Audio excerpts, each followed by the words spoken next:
1500s, Queen Elizabeth I ruled the kingdom and had a less than positive outlook on the followers of the Catholic faith. After her death in 1603, James I came to the throne. The Catholics hoped he would be more lenient and tolerant of the Catholic faith, but he immediately denounced the Catholic Church. This led a Northamptonshire aristocrat to hatch a plan. This is the famous mastermind of the gunpowder plot. That's right, Robert Catesby. He's not just some guy.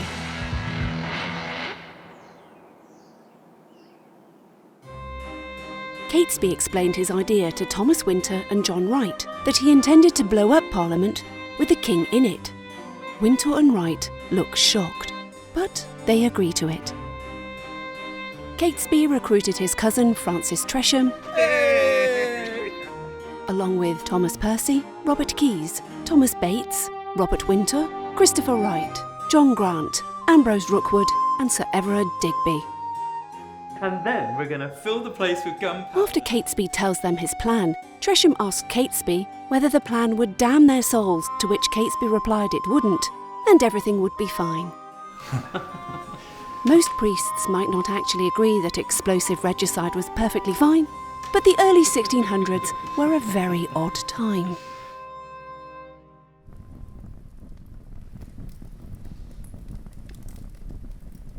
This is some guy. He's not actually that important. So they put their plan in motion, but one thought had occurred to them. What do they do about any Catholics in Parliament that day? So a letter was drafted and sent to a known Catholic member of Parliament. The issue with most mail is that once it leaves your hand, you just have to hope it finds the right person. This went about as well as could be expected. After the king read the letter, he sent his guards to search the Houses of Parliament.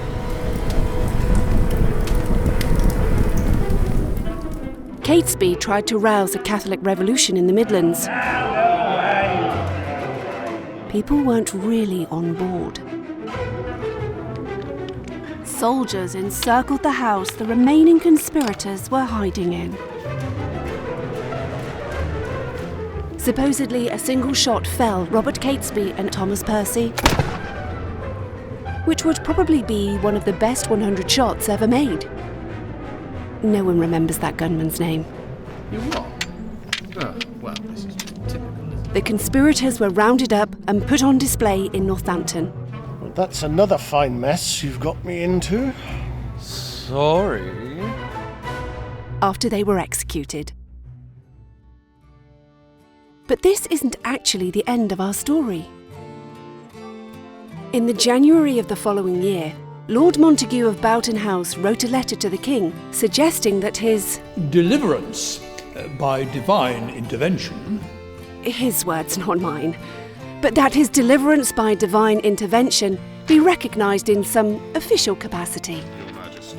The king, upon receiving this letter, agreed, oddly enough, and passed an act for a public thanksgiving to Almighty God every year on the 5th day of November, where churches rang bells and gave a sermon, and over the next 200 years, until around 1800, when this guy found himself atop the pyre.